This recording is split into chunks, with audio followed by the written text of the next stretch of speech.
जैसे जैसे चुनाव की तिथियां नज़दीक आती जा रही हैं वैसे वैसे अभी हालांकि तिथियां घोषित नहीं हुई हैं, पर चुनावी सरगर्मी बढ़ गई है और उतना ही ज़्यादा हमला बढ़ गया है तेजस्वी यादव का। तेजस्वी यादव और उनकी पूरी टीम नीतीश कुमार पर पूरी तरह से हमलावर है। लगातार खुलासे पर खुलासे हो रहे हैं और एक तरफ तो नीतीश कुमार को तेजस्वी यादव ने एक्सपोज करने का जैसे बीड़ा उठा लिया है। 15 साल बनाम 15 साल नीतीश कुमार अब नहीं कहते हैं।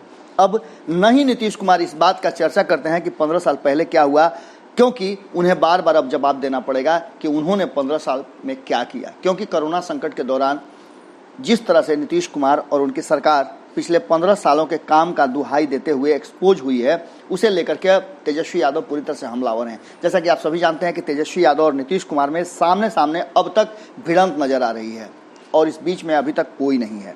हाँ, कुछ दल ऐसे हैं जो दोनों तरफ से सपोर्ट कर रहे हैं। जैसे भारतीय जनता पार्टी ने फुल सपोर्ट अब तक दिया है नीतीश कुमार को और उन्हें कप्तान भी घोषित कर दिया है, वहीं तेजस्वी यादव अपने ही दल के द्वारा घोषित कप्तान हैं। हालांकि कमोबेश ऐसा लग रहा है कि आने वाले कुछ समय में ये भी मामला सुधर जाएगा और महागठबंधन या जो भी गठबंधन बनेगा तेजस्वी यादव और आरजेडी के साथ, उस गठबंधन के नेता के रूप में तेजस्वी यादव को स्वीकार कर लिया जाएगा। अब इस बीच में आपको बता दें कि सीधी तौर पे नीतीश कुमार को झूठा करार दिया है तेजस्वी यादव ने। उन्होंने साफ तौर पे कहा है कि वो तो प्रधानमंत्री से भी झूठ बोलते हैं।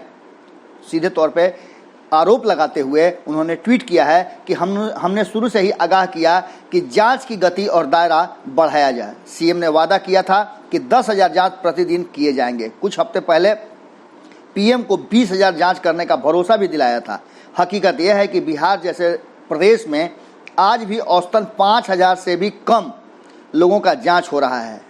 आपदा काल में झूठ बोलना महापाप है। इसके साथ इतना ही पर नहीं रुके, आगे वो लिखते हैं कि कम जांच करने के पीछे सीएम की मंशा कम संक्रमण दिखाने की है, लेकिन इससे खतरा आम जनों को बढ़ता जा रहा है। उन्होंने कहा कि प्रधानमंत्री ने जिस तरह से अपनी बातों के दौरान ये बात अब सीधी तौर पे कह दिया है कि अब जनता समझे, ऐसी स्थिति में बिहार में कम जांच होना और जिस तरह से संक्रमण तेजी से बढ़ रहा है, उससे बिहार के लोग सबसे ज़्यादा परेशानी में हैं।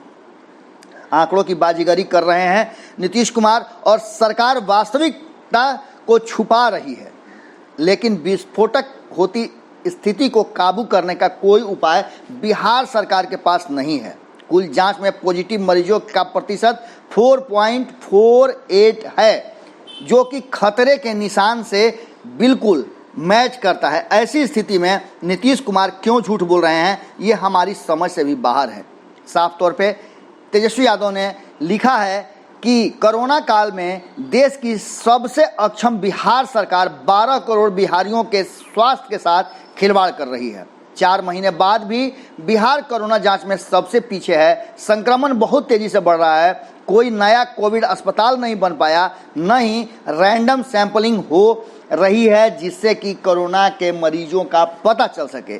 जांच नहीं तो केस नहीं, क्या इसके आधार पर आंख मूंद करके रात होने का भरोसा कराना चाहते हैं नीतीश कुमार? तेजस्वी यादव लगातार नीतीश कुमार पर हमलावर हैं और खास करके कोरोना संकट के दौरान, कोरोना संक्रमण के दौरान शुरुआती दौर में जिस तरह से उन्होंने नीतीश कुमार का साथ दिया था और केंद्र सरकार से भी भिड़ गए थे, अब बिल्कुल उल्टा हो गया है और नीतीश कुमार कहीं ना कहीं अक्षम दिख रहे हैं, ये बताना चाह रहे हैं तेजस्वी यादव। अब देखने वाली बात होगी कि जनता जो एक तरफ बाहर से लौट करके आई है, रोजगार की तलाश में है, वहीं दूसरी तरफ कोरोना का बढ़ता संकट क्या कुछ करेगा बिहार के चुनाव में, कितना प्रभाव होगा इस चुनाव में कोरोना का और कोरोना के साथ साथ वापस आए प्रवासी लोगों का, देखने वाली बात होगी। लेकिन हमला का दौर लगातार जारी है। अब इसके बाद निश्चित रूप से जदयू की तरफ से भी नीतीश कुमार की पार्टी अब नीतीश कुमार पर तेजस्वी यादव के इस आरोप और प्रत्यारोप और हमले पर